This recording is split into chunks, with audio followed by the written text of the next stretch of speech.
et bienvenue dans mon émission d'auteur à auteur.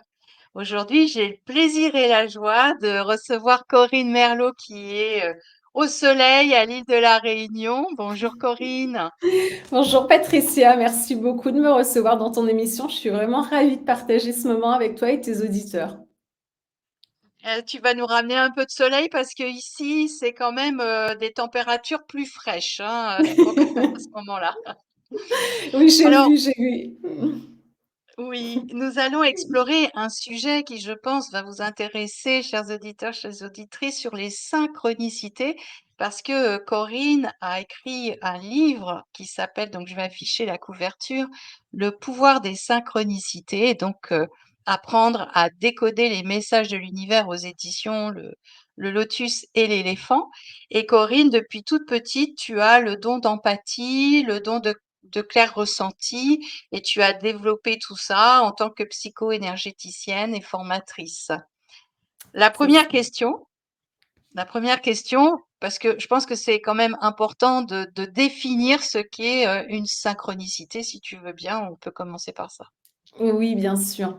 C'est vrai qu'il y a pas mal d'amalgames par rapport à ça. Pour faire très simple, une synchronicité, c'est une coïncidence signifiante, c'est-à-dire qu'elle est porteuse de sens pour la personne qui la vit et surtout elle l'imprègne d'un sentiment troublant. C'est vraiment ce qui va la distinguer des coïncidences simples ou des purs hasards. Donc la synchronicité est un concept qui a été, je dirais, créé par Carl Gustav Jung. C'est lui qui a défini la synchronicité et lui, il l'a défini comme une occurrence simultanée d'au moins deux événements qui ne présentent pas de lien de causalité, mais dont l'association prend un sens pour la personne qui les perçoit. Donc ça, c'est la définition, je dirais, d'une synchronicité.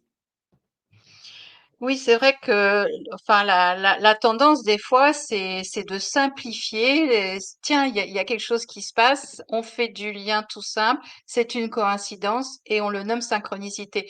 Et tout au long de la lecture de ton livre, j'ai vraiment découvert un panel beaucoup plus large que je te propose d'explorer, en tout cas dans des grandes idées, puis ça donnera Oui. l'envie, j'imagine, d'aller lire ton livre.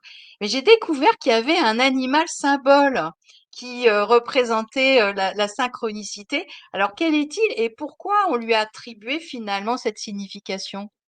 Oui. Alors l'animal qui vraiment symbolise les synchronicités, c'est le scarabée.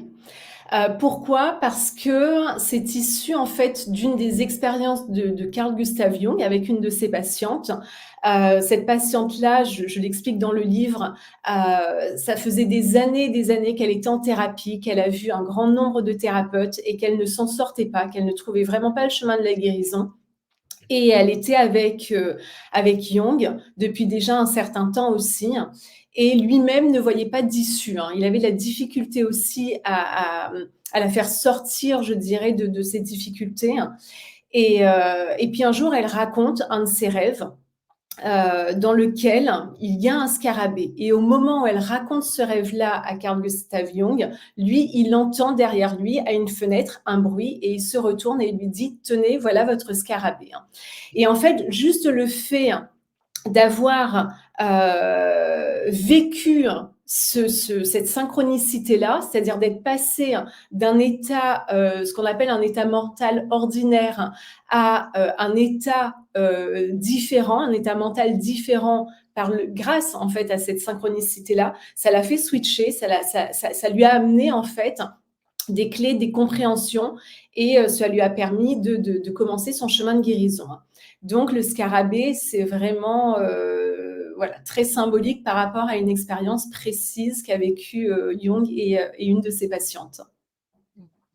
C'est sûr que ça va plaire à tous ceux qui aiment les scarabées dorés, qui est un symbole aussi fort du côté de l'Égypte, bon, avec d'autres Complètement. significations certainement, mais je trouvais Mm. intéressant de découvrir qu'il y avait cet insecte finalement en lien avec Oui. les synchronicités.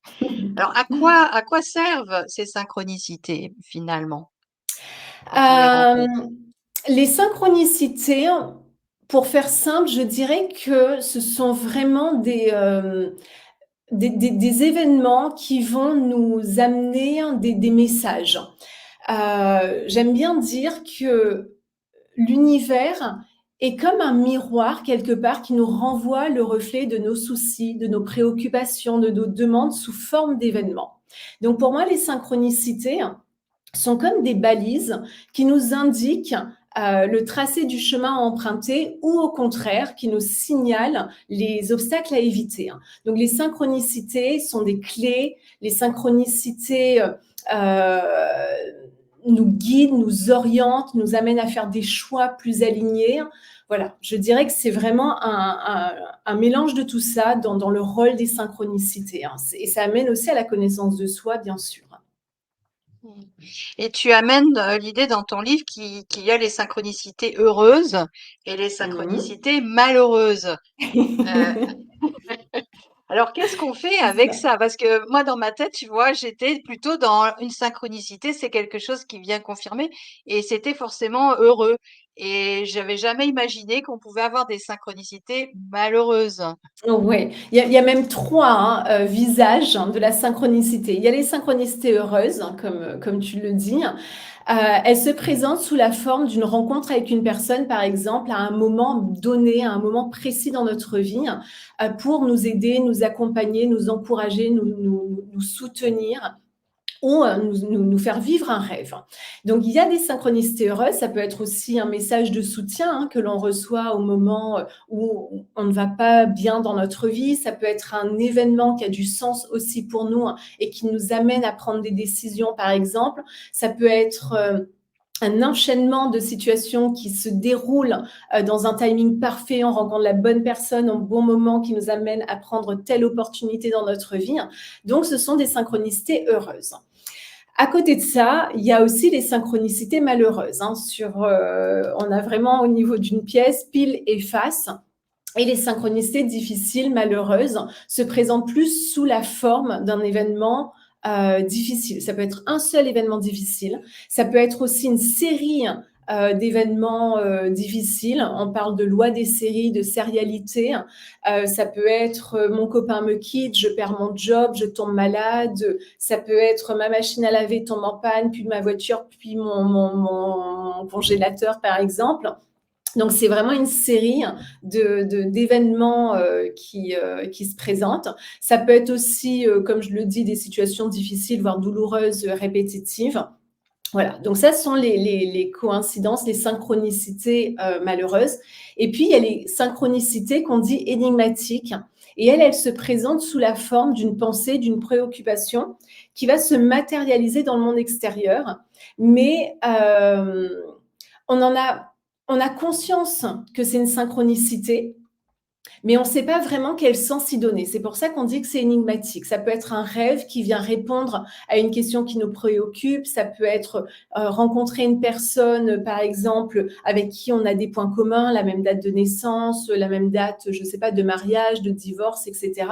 Donc voilà, on sait que c'est une synchronicité, mais on ne sait pas quel sens y donner. Ça va peut-être venir plus tard, peut-être instantanément, mais voilà, c'est un peu énigmatique dans ces événements un peu répétitifs qu'on va vivre. Mmh.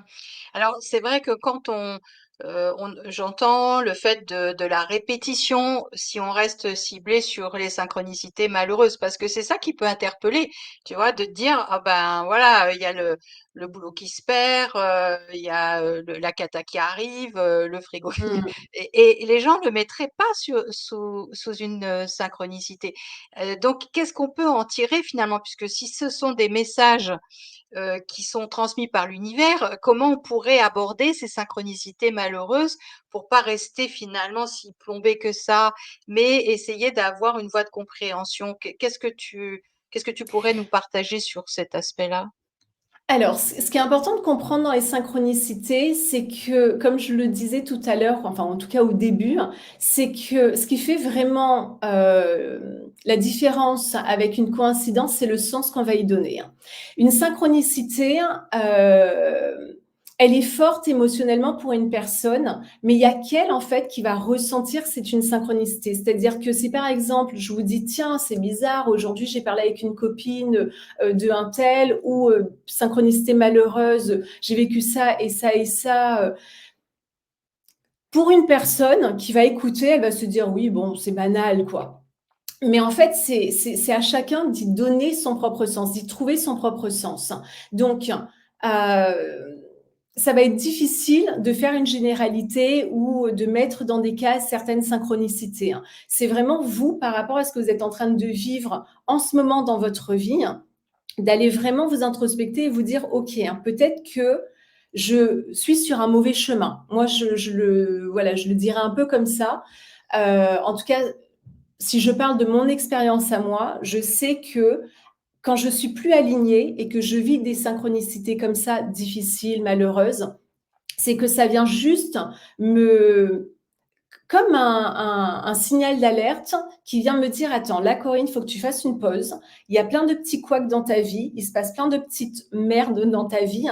Donc à un moment donné, il faut te poser et il faut observer les signes de l'univers. Quel est le message qu'il y a derrière? Qu'est-ce que tu es en train de traverser? Qu'est-ce que tu ne veux pas voir?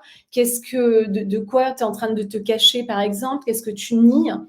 Et en fait, c'est vraiment se dire, OK, je fais une pause et j'observe. Donc voilà, c'est assez bateau. Et après, le sens qui est caché derrière la synchronicité, c'est vraiment individuellement par rapport à ce qu'on est en train de traverser qu'on va pouvoir donner du sens, un sens plus précis.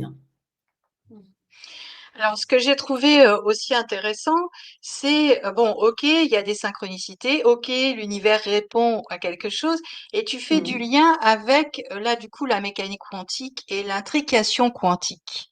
Est-ce que Oui. tu pourrais développer un petit peu cet aspect-là, le lien entre les synchronicités et l'intrication quantique?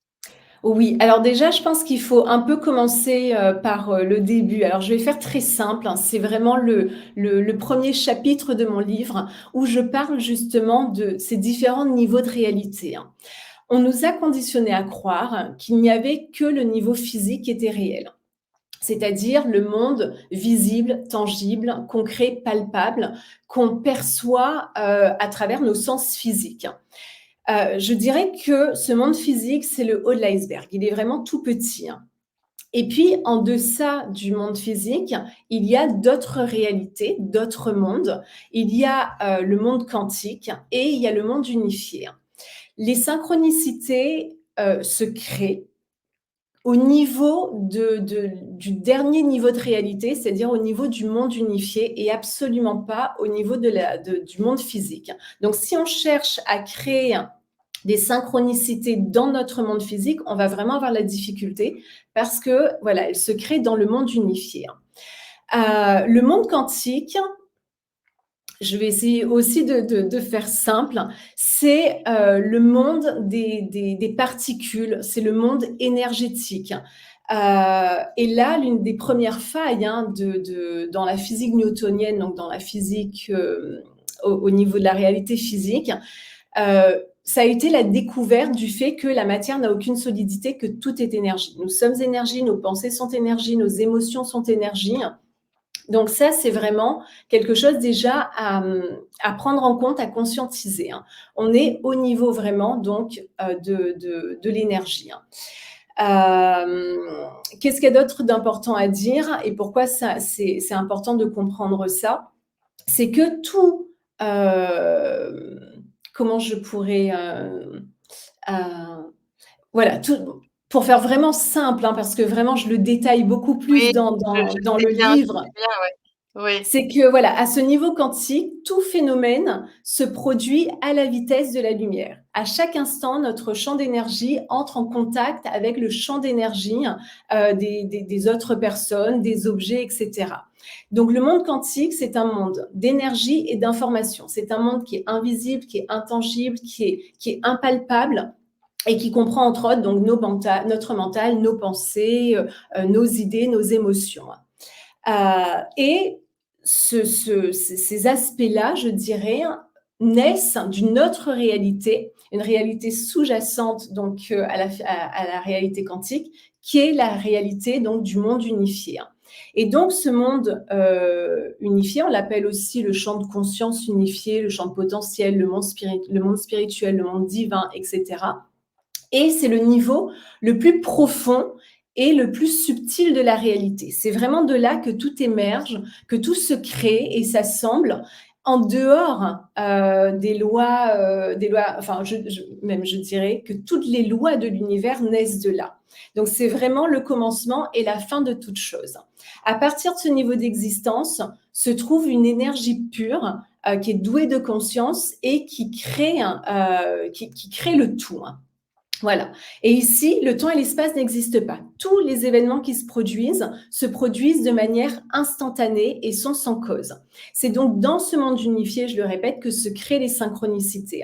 Et lorsqu'on commence à vivre à ce niveau, eh bien, on peut tout créer. On peut créer tout ce qu'on désire parce que nos pensées sont énergie et ce qu'on va créer doit d'abord se rêver, se vivre énergétiquement avant de se densifier et avant de se manifester dans la réalité physique. Donc vraiment, vous avez un rêve, vous avez un projet, vous avez une idée qui vous tient à cœur. Imaginez cela vraiment. Mettez-y beaucoup d'intention, beaucoup de détails. Donnez forme à cette réalité-là, parce que le cerveau ne fait pas la distinction entre ce qui est réel et imaginaire. Et vous allez donner vraiment du pouvoir, de la puissance à vos pensées. Et vous allez attirer à vous, en fait, cette réalité qui va se densifier, se manifester dans la réalité sous forme de synchronicité. Il va y avoir un événement, il va y avoir une personne, il va y avoir voilà, une opportunité qui va vous montrer que ce que vous avez rêvé est en train de se manifester dans cette réalité-là. Alors, c'est assez extraordinaire. Je sais pas si tu as vu ça sur ton écran et si vous le verrez, mais pendant que tu parlais, il y a eu un pouce qui s'est levé et ça s'est jamais arrivé. Et à la fin, je sais pas si tu as vu ça. Alors, vous me direz dans les commentaires si vous voyez, parce que on n'a rien touché du tout à aucun bouton. Il y avait des feux d'artifice qui se diffusaient, euh, Ouais. alors que tu as vu ça aussi, Corinne? J'ai vu et je l'ai expérimenté pour la première fois la semaine dernière en thérapie avec une personne via Zoom. C'était via Zoom. Et je disais quelque chose d'incroyable à la personne par rapport à ce qu'elle vivait. C'était aussi une synchronicité. Et j'ai vu le pouce et j'ai vu le feu d'artifice. Et je me suis dit, tiens, mais c'est incroyable, ça vient valider. Donc là aussi, c'est une synchronicité, ça vient valider ce que je suis en train de lui dire. Bon, au final, ça reste très beau. Maintenant, j'ai des éléments un peu plus concrets que mon conjoint m'a donné. C'est les nouvelles mises à jour de Zoom et là de cette plateforme-là. Très bien. C'est que quand je parle avec les mains et que je fais ça, il y a des pouces qui se connectent et quand je fais ça, il y a des feux d'artifice. Bon, je C'est casse un génial peu parce que le mythe. mais non, mais ce qui est magique à un moment donné, tu vois, et on voit ça tout au long finalement de l'histoire, ce qui peut être magique à un moment donné, à un autre moment, il y aura une explication. Donc, on espère qu'un jour, Exactement. on aura encore plus d'explications sur le fonctionnement du quantique. Mais merci déjà C'est beaucoup ça. parce que c'est pas simple à expliquer simplement. Et C'est merci pas simple. pour ce Oui, challenge. oui, oui, c'est pas simple, d'autant plus que je suis une passionnée par ce monde-là, que j'aimerais dire tellement de choses et que voilà, on a peu de temps. J'essaie vraiment de rester, de synthétiser un maximum, ce qui n'est pas mon fort. Je suis très mauvaise là-dedans. Mais bon, voilà, c'est un bel Ah, exercice. écoute, c'était clair. Enfin, pour moi, c'était clair. J'espère que ce sera pour vous aussi, avec des mots simples, une certaine, voilà, vision de la réalité. Et alors, ce qui était intéressant, c'est que j'avais envie de justement, te poser la question, mais tu y as répondu d'une certaine manière sur, bah oui, tu nous donnes un mode d'emploi pour manifester des synchronicités dans ton livre. Mais on n'en Oui, dira pas plus. On va laisser un peu du teasing. T'as donné déjà des éléments de démarrage, rêver ce qu'on a oui, envie et l'alimenter avec soi. Mais la suite oui, dans oui, le livre de Corinne, je raffiche à nouveau sa oui. couverture, Le pouvoir des synchronicités. Hem, Oui, à la fin alors du livre, oui, effectivement, je oui. donne, un protocole de 5 étapes pour que vous puissiez manifester les synchronicités dans votre vie, hein. Ce sont des guides, ce sont des clés extraordinaires. Donc voilà, je me suis vraiment basée sur mon expérience au mieux et puis bien sûr de toutes mes lectures, hein. Je n'ai pas, inventé, non plus, hein. Mais voilà, je me suis vraiment basée sur moi, sur comment je vis les synchronicités, comment je les manifeste, parce que j'ai un grand pouvoir de manifestation depuis plusieurs années. Et je me suis dit, si tout le monde parvenait à comprendre ces différents niveaux de réalité, si tout le monde parvenait à manifester les rêves de leur âme et voilà, et à manifester leurs désirs, mais je pense que la vie serait tellement plus belle. Donc c'est possible, vous pouvez vraiment tout matérialiser. Il suffit voilà, de vous connecter à un autre niveau de réalité, de conscience et de suivre ce protocole-là, entre autres. En tout cas, je le conseille et puis ce qui est intéressant, c'est que chacun, chacune fasse ses expériences. Au pire, il se passera rien. Au mieux, vous créez, vous co-créez quelque chose avec l'univers. Alors, je pense C'est que si ça. on est un peu dans le jeu ou le jeu, on a envie d'expérimenter, hein. Oui, et là, ce que tu dis, c'est très important, Patricia, parce qu'effectivement, il faut jouer, hein. Si on est dans cette attitude face à la vie, de découverte, d'exploration, si on se reconnecte à son enfant intérieur, hein, qui est spontané, qui est curieux, qui a qu'une envie, c'est explorer, c'est s'aventurer. Si on est là-dedans, on vibre à un certain niveau, hein, et c'est plus facile de se connecter à ce niveau de conscience. On ne se prend pas au sérieux, on n'a pas d'attente, on joue, hein. Donc vraiment expérimenter, jouer et vous allez voir les choses vont se faire vraiment plus simplement, plus facilement, de manière plus fluide aussi, hein. Mm. Alors, tu abordes aussi dans le livre, et je trouvais que c'était intéressant parce que les heures miroirs, donc la synchronicité des nombres. Je Ouais. sais qu'il y a beaucoup de gens qui s'intéressent à ça. Tu vois, tu regardes ta montre, c'est 12-12. Est-ce que tu peux nous parler un petit peu de cette synchronicité des nombres? Ouais. Alors, c'est vrai que dans le livre, je donne quelques, clés par rapport aux nombres, à quoi correspond le 0, le 1 jusqu'au 9. Concernant les heures miroirs, j'ai beaucoup de demandes par rapport à ça.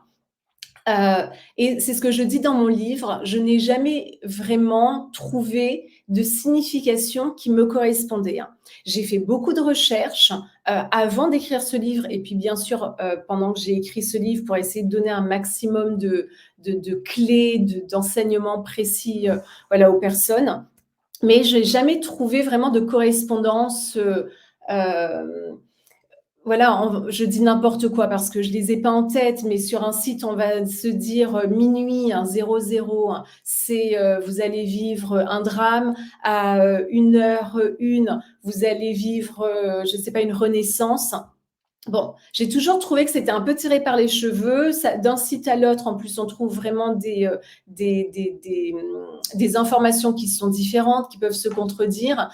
Donc voilà, je n'ai pas détaillé du tout les heures miroirs. Je pense, en tout cas dans mon expérience à moi, que c'est juste une brèche dans le temps. C'est juste une brèche dans l'espace-temps où quand on voit ces heures miroirs, ça nous amène juste à faire une pause et à se dire, tiens, voilà, pendant 1 minute par exemple, ou quelques secondes, je peux revenir à moi, je peux me centrer, je peux amener ma conscience sur ce que je souhaite, sur ce que je désire, et à ce moment-là, je peux effectivement euh, poser une intention, voilà, à l'univers. Mais pour moi, aujourd'hui en tout cas, je ne sais pas, peut-être que demain j'aurai d'autres informations, peut-être une révélation, mais voilà, pour moi, je le vois vraiment comme une brèche dans le temps qui vient nous éveiller, qui vient amener de la conscience pendant un certain temps pour poser une intention, par exemple. D'ailleurs, oui, ça peut être intéressant. Chers auditeurs, auditrices, si vous avez eu, vous, des heures miroirs et des expériences particulières, les partager en commentaire parce que Bien nous sûr, sommes encore dans des domaines de recherche c'est ça, finalement et chacun et chacune va comprendre ces heures miroirs d'une certaine manière. c'est ça. Corinne, merci de nous partager ta manière de concevoir ces heures-là ou heures Mhm. miroirs aujourd'hui, en tout cas dans ta compréhension de cette chose. Ah ouais. Et alors, j'ai une autre question, parce que tu dis qu'il existe les synchronicités qui sont de psychisme et celles qui sont de psychisme à matière. Oui. Est-ce que tu pourrais, voilà, nous en dire un peu plus? Oui. Alors, le premier type de synchronicité est, on va dire, caractérisé par une coïncidence signifiante entre les psychismes de plusieurs individus. Dans le livre, je parle de découvertes scientifiques simultanées. Je parle aussi, je partage l'expérience de singes qui sont sur une île et il y a un singe qui commence voilà à laver sa noix de coco et puis on se rend compte que sur d'autres îles, il y a des singes qui font la même chose. Ça, ce sont des synchronicités entre psychismes. Ça va être, vous recevez l'appel d'un ami au moment précis où vous pensez à lui. Vous recevez le message aussi d'une amie à l'instant même où vous lui écrivez un message. Vous pensez à, je ne sais pas, une personne, vous l'appelez et c'est elle qui vous dit à ce moment précis qu'elle pensait à vous. Voilà, ça c'est synchronicité entre psychismes. Et là, ça concerne, je dirais, ta question de tout à l'heure où on parle d'intrication quantique. C'est-à-dire que dans le monde quantique, le temps et l'espace, je le disais, n'existent pas. Et c'est la même chose au niveau de nos psychismes. C'est-à-dire que nous sommes intriqués et fortement avec les personnes proches, avec les personnes qu'on aime. Voilà. Donc ça, c'est synchronicité entre psychisme. Les synchronicités entre psychisme et matière, c'est le deuxième type, je dirais, de synchronicité, hein, et donc qui est caractérisé par une coïncidence signifiante qui apparaît là entre un état mental et un phénomène physique objectif. Vous parlez avec quelqu'un d'une connaissance et à ce moment-là, la personne arrive, vous la croisez, vous êtes préoccupé par une situation, une difficulté et vous entendez une personne dans, je ne sais pas moi, dans une file d'attente parler de cette même situation et par exemple qui peut même délivrer une solution, hein, vous délivrer une solution. Voilà, donc ça c'est vraiment synchronicité entre psychisme et matière. Dans le livre, je parle de l'expérience de Carl Gustav Jung avec Freud, où à un moment donné, ils ont un désaccord tous les deux. Et Jung sent que la colère commence à lui monter. Et à ce moment-là, il y a un énorme craquement d'une armoire. Et donc, en fait, la question se pose, est-ce que son état mental a influencé quelque chose dans la matière. Et là, en l'occurrence, donc le craquement de cette bibliothèque. Donc voilà, on peut vivre vraiment différents types de synchronicité, hein, mais en tout cas, ces deux types-là sont vraiment fortes. Et là, c'est hyper intéressant d'aller lire effectivement sur l'intrication quantique, parce que c'est vraiment extraordinaire de voir que dans les expériences, lorsqu'une particule a été séparée en plusieurs particules, ou plusieurs particules, ou que plusieurs particules interagissent entre elles pendant un certain intervalle de temps, même très court, elles restent fortement corrélées, intriquées, hein. Et ce qui signifie que si ces particules-là sont éloignées les unes l'une de l'autre par une très grande distance, elles restent malgré tout intriquées. Donc si on fait bouger la particule A alors que la particule B se trouve à des milliers de kilomètres, la particule B va aussi réagir parce que les deux, énergétiquement, sont encore reliés. Et donc, je trouve ça génial parce que ça explique, par exemple, le cas d'une de mes tantes qui, en pleine nuit, se réveille parce qu'elle a l'intuition qu'il est arrivé quelque chose à ses garçons, à ses fils. Et quelques minutes plus tard, les garçons l'appellent en disant on a été agressé à tel endroit, etc. Et en fait, l'intrication fait que, on parle de fibre maternelle, mais que le parent, la mère là en l'occurrence, a l'information avant même d'avoir l'information dans le tonal, dans le monde physique, dans la réalité physique. C'est d'abord énergétique parce qu'il y a ces liens d'intrication qui sont présents. Mmh. Oui, c'est vraiment passionnant et on arrive déjà à la fin de notre émission.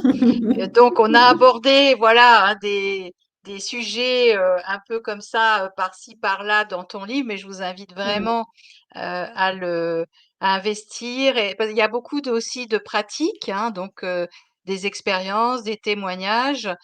C'est vraiment plaisant, enfin voilà, ton livre est vraiment plaisant à lire et nous donne plein Merci. d'idées aussi et de manières d'approcher ce sujet peut-être, plus enrichi que ce qu'on pouvait imaginer au démarrage.